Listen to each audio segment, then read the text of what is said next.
Hello traders, trader master channel में आप लोग का बहुत बहुत स्वागत है। दोस्तों, क्या आपको पता है कि बहुत बड़ी गिरावट आने वाली है? और क्या आपको पता है कि आपका पोर्टफोलियो 50% तक के डाउन जा सकता है? क्या ये चीज़ आप जानते हैं? किसी यूट्यूबर ने आपको बताया है? किसी ने आपको समझाया है? नहीं समझाया तो ये वीडियो देखिए और खुद ही फैसला करिए, क्या ऐसा होगा? क्या ऐसा हो सकता है? और अगर हुआ तो क्या होगा? तो दोस्तों, इससे पहले कि वीडियो शुरू करूं, आपसे गुजारिश है कि इस चैनल को सब्सक्राइब कर लीजिए ताकि जब भी नई वीडियोस डालें आप लोगों तक पहुंच सके और आप उससे फायदा उठा सके दोस्तों। तो चलिए चलते हैं और शुरू करने की कोशिश करते हैं। तो सबसे पहले जो है, मैं आप लोगों से ये बताना चाहूंगा दोस्तों कि आज का जो हमारा चार्ट ऑफ द वीक है, उससे पहले एफआईज और डीआईज का डाटा देख लेते हैं। तो देखिए, सबसे पहले डे वाइज अगर हम देखें और समझने की कोशिश करें तो पिछले कई दिनों से कंटिन्यूअस जो है यहाँ पर बिकवाली चालू थी। देखिए, कंटिन्यू बिकवाली चालू थी। 13th को जो है थोड़ी सी खरीदारी हुई, फिर बिकवाली, फिर थोड़ी सी खरीदारी, फिर अगेन ह्यूज बिकवाली और 20 तारीख को फिर से खरीदारी हुई। ठीक है। तो देखने में डाटा तो बहुत ज्यादा डेंजर लग रहा है। ऐसा लग रहा है कि सारी चीजें जो है बहुत ज्यादा फेवर में नहीं चल रही है। क्या करना चाहिए, ये सारी चीजें हैं यहाँ पर। बट सोचने वाली बात यह है कि अगर हम यहाँ पे देखें और समझने की कोशिश करें एफआईज और डीआईज की एक्टिविटी, जब हम चलते हैं और मंथली एक्टिविटी देखते हैं, क्योंकि 21 डेज हो चुके हैं ऑलरेडी। अब मंथली एक्टिविटी में अगर हम देखें तो आपको यहाँ समझ में आएगा कि एफआईज ने मंथली जो है डाटा के अंदर बहुत ह्यूज बिकवाली की है। 15,000 करोड़ के आसपास की बिकवाली कर दी है एफआईज ने मंथली टाइम फ्रेम में। तो इस महीने 21 दिन यानी लगभग 20-21 दिन ट्रेडिंग सेशन के अभी तक हुए हैं, उसके अंदर इन्होंने 15,182 करोड़ के आसपास की बिकवाली की है और मात्र 0.5% के आसपास मार्केट अभी तक की गिरी है। ठीक है। अब डीआईज का डाटा देख लेते हैं कि डीआईज ने क्या किया है अक्टूबर महीने में अभी तक का।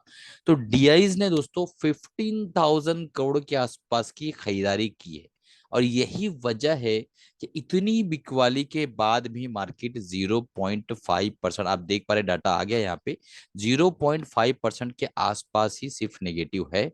और कंटिन्यूअस अगस्त सितंबर अक्टूबर में इन्होंने बाइंग की है और अच्छी खासी बाइंग की है। ठीक है। आप देख सकते हैं 25,000 करोड़, 20,000 करोड़, 15,000 करोड़। तो ये जो बड़ी बाइंग, और ये अभी मंथ कंप्लीट नहीं हुआ है, अभी भी एक हफ्ते के आसपास जो है ट्रेडिंग सेशन बाकी है। अभी भी 5 से 6 ट्रेडिंग सेशन जो है, इस वक्त 6 से 7 ट्रेडिंग सेशन बचा हुआ है। तो देखते हैं कि किस तरीके से डाटा निकल कर आता है इस मंथ का। लेकिन अभी फिलहाल जितने डाटा हमारे पास अवेलेबल है उसकी बुनियाद पे हम ये कह सकते हैं कि जो भी सेलिंग हुई है, जो भी एफआईज ने सेल किया है, वो वापस से बाय आउट हो गया है। अब चलते हैं और आज का हमारा जो चार्ट देख लेते हैं। ये है दोस्तों मारुति सुजुकी का चार्ट, जो हमारा चार्ट ऑफ द वीक है। और इससे पहले जिस चार्ट पर हमने डिस्कशन किया था आयशर मोटर लास्ट वीक, कि ये जो है दोस्तों लास्ट टू लास्ट वीक, और इससे पहले हमने टेक महिंद्रा पे भी बात किया था। यानी लो, लास्ट वीक जो चार्ट ऑफ द वीक था और इससे पहले जो चार्ट ऑफ द वीक था, दोनों का डिस्कशन कर लेते हैं।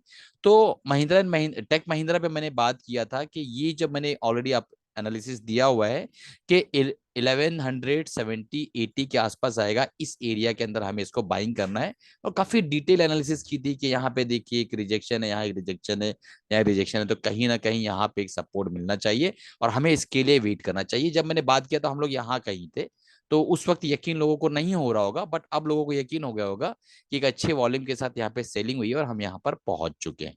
ठीक है। और उसमें मैंने बताया था कि अगर हम 1170 के आसपास लेते हैं तो हमारा 1040 के आसपास का एसएल होगा। ये मैंने ऑलरेडी उस वीडियो के अंदर डिस्कस किया था।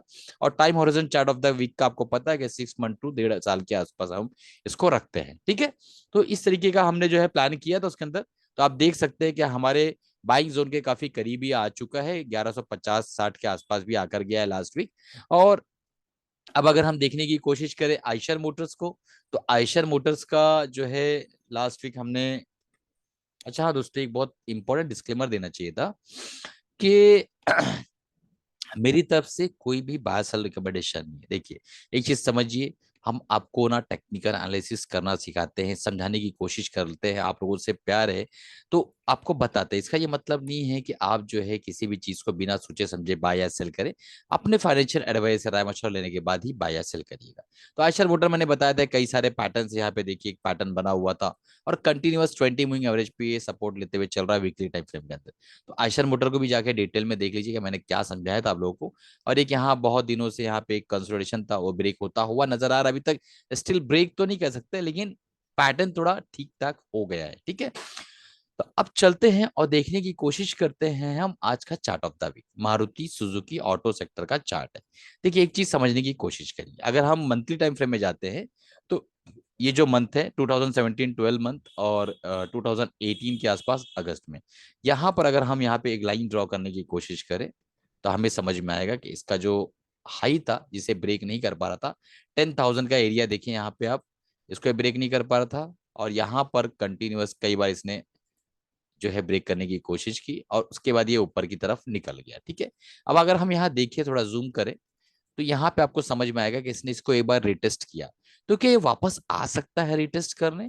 तो देखिए दोस्तों लास्ट वीक तो बहुत बेहतरीन बुलिश कैंडल इसने बना के क्लोजिंग दी और इसके ओपनिंग के ऊपर इसने क्लोजिंग दर्ज कराई उसके लास्ट टू लास्ट वीक।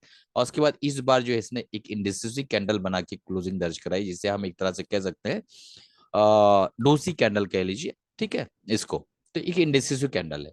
तो आप इंडेसिसिव कैंडल के बाद एक पुल बैक क्या आ सकता है, मैं कहता हूं कि उसके लिए प्रिपेयर रहिए। तो इसके लिए बेस्ट बाइंग जोन क्या है, अगर हमें ये इस एरिया के अंदर मिलता है, इस एरिया के अंदर यानी 1400 10,400 टू 10,100 के आसपास इस एरिया में मिलता है, नेक्स्ट टू नेक्स्ट वीक उसके नेक्स्ट वीक कभी भी मिलता है, तो बेस्ट बाय होगा। बेस्ट बाय क्यों, उसकी वजह है क्योंकि ये हम ब्रेकआउट ट्रेड बता रहे हैं आपको। तो जब ब्रेकआउट ट्रेड के अंदर आपके पास एक देख लीजिए कि फर्स्ट अटेम्प्ट इसका यहाँ पर हुआ, ठीक है, इसके ऊपर नहीं जा पाया, फर्स्ट अटेम्प्ट यहाँ हुआ 2018 में, फिर सेकेंड अटेम्प्ट हुआ यहाँ पर, फिर अगेन थर्ड अटेम्प्ट हुआ, उसके बाद उसने ब्रेकआउट दिया, तो ये रिटेस्ट यहाँ पर कर सकता है।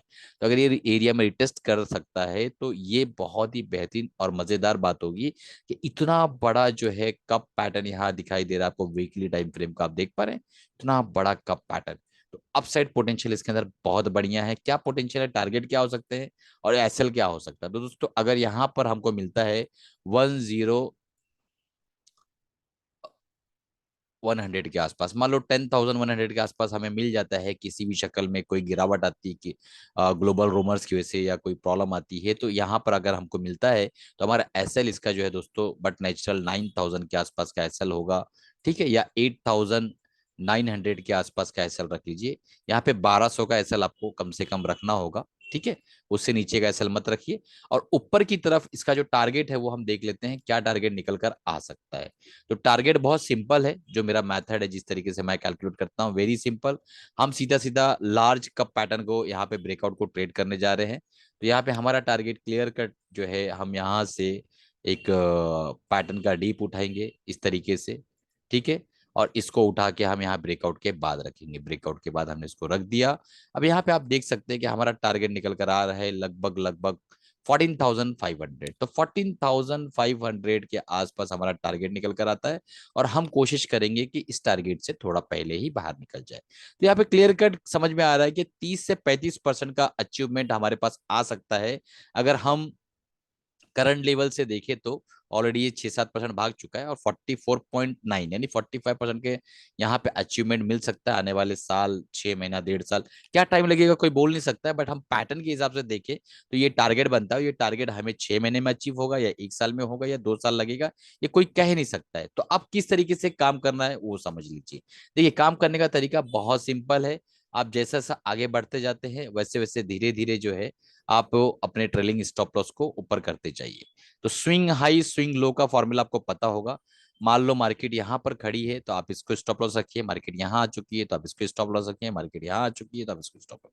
तो इस तरीके से अभी यहाँ पर अगर बाइंग होती है तो ये एसएल बन जाएगा, फिर ये मान लो रिटेस्ट करके निकलता है ऊपर और फिर वापस से रिटेस्ट करता है तो ये एसएल बन जाएगा, फिर ऊपर निकलता है तो ये एसएल बनेगा, फिर रिटेस्ट होगा और उसके बाद वापस से ऊपर निकलेगा तो ये रिटेस्ट होगा। तो इस तरीके से काम करना होता है, डरना नहीं रहता है मार्केट के अंदर। आपने देख लिया कि जितना भी मार्केट में बाइंग सेलिंग हुई है उतना उन्होंने डीआईज ने एब्जॉर्ब कर लिया है, बाय कर लिया है।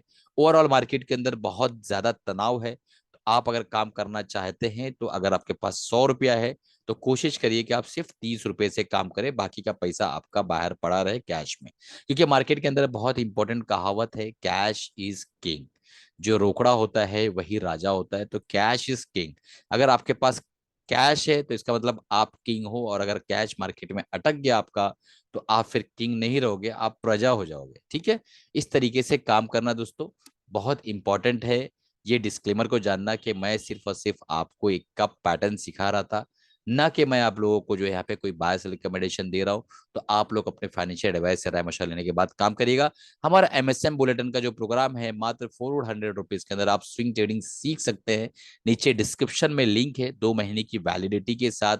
मैं क्या बाय क्या सेल कर रहा हूँ उसकी डीप एनालिसिस, और क्यों बाय क्यों सेल कर रहा हूँ उसकी एनालिसिस जो है आपको वहां पे मिलती रहेगी।